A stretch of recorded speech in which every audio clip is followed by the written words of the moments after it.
I first heard about our next guest when she was banned from a certain cultural institution in the city. Someone didn't like the review she wrote in the Globe and Mail. Then I learned she had been banned from other places as well, good places.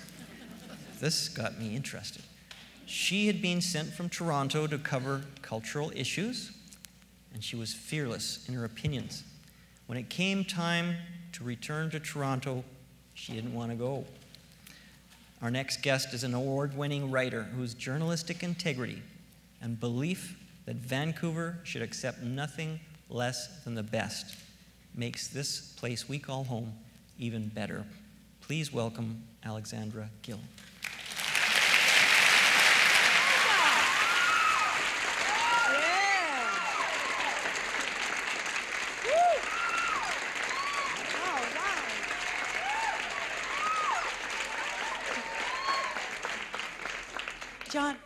John, how'd you like to sing a duet with me? Sure. Well, what'd you like to sing? Well, I don't know. It's your show. I think you should decide. Okay. How about Don't Go Breaking My Heart? Well, all right. Ooh. Let's go, honey.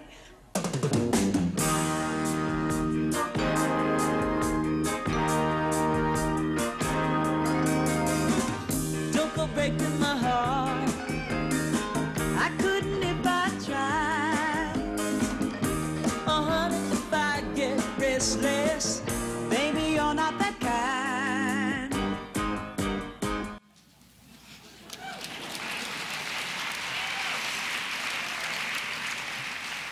Doesn't that make you smile?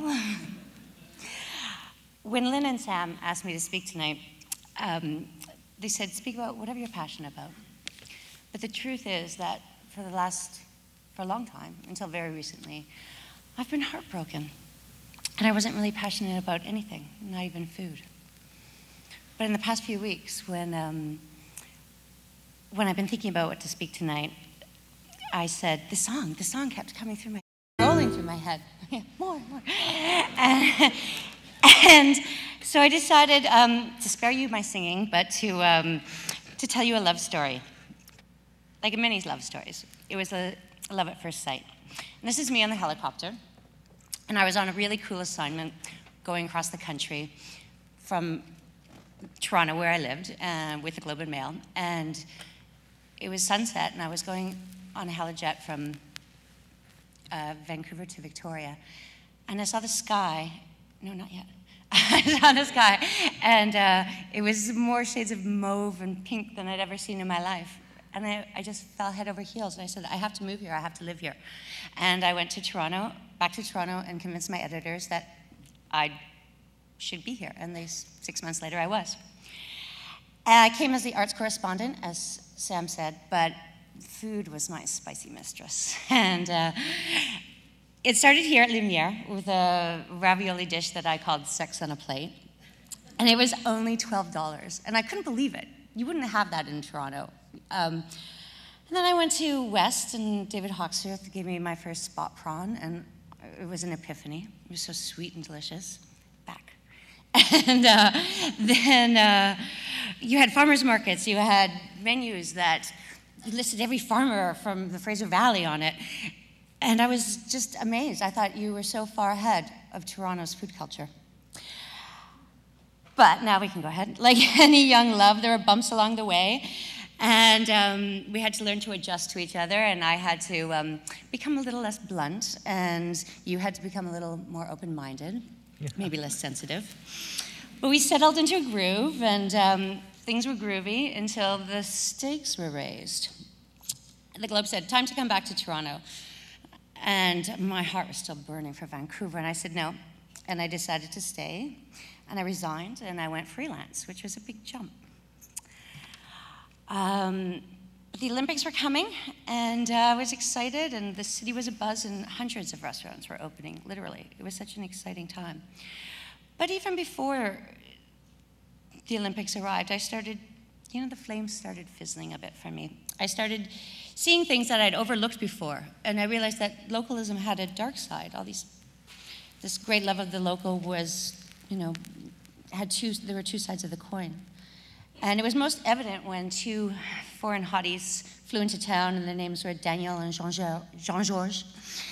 And I couldn't understand why people wouldn't go to a restaurant just because people were from afar. It seemed so provincial to me.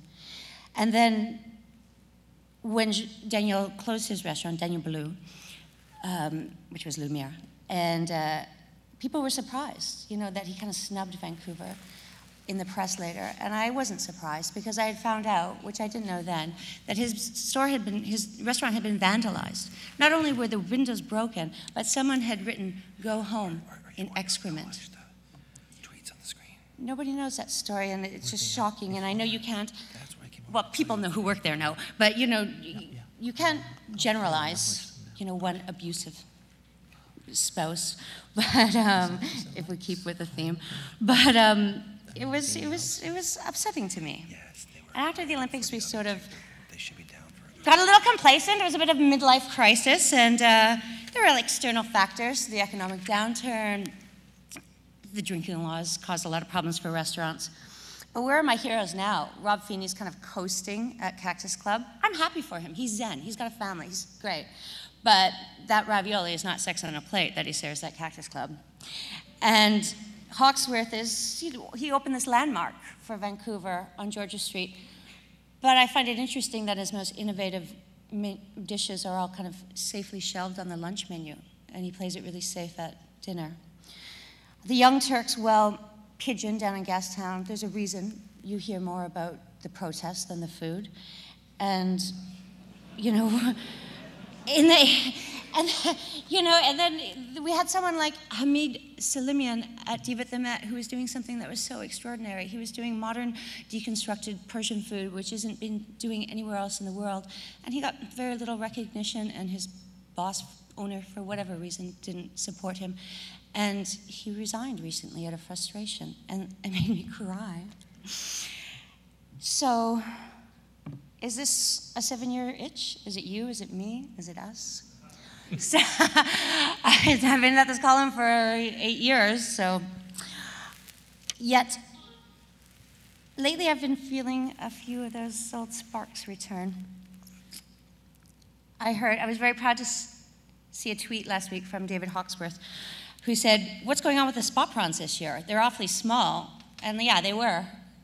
And they were really mealy last year, so I want to know what's happening with this industry that we've embraced. And what happened, and I hope to hear from it from Rob Clark, who's left his dead-end marriage at Sea Restaurant, finally, and is opening his own sustainable seafood by following his market, following his dreams.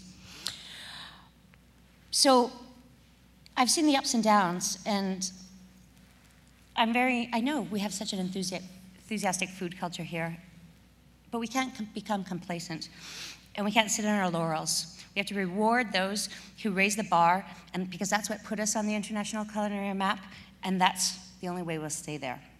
And I'm not giving up on you, because right from the start, I gave you my heart. And if you're down, I'll dance and be your clown. So,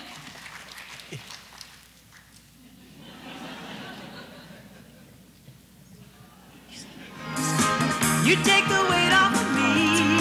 Don't go breaking my heart. Oh, honey.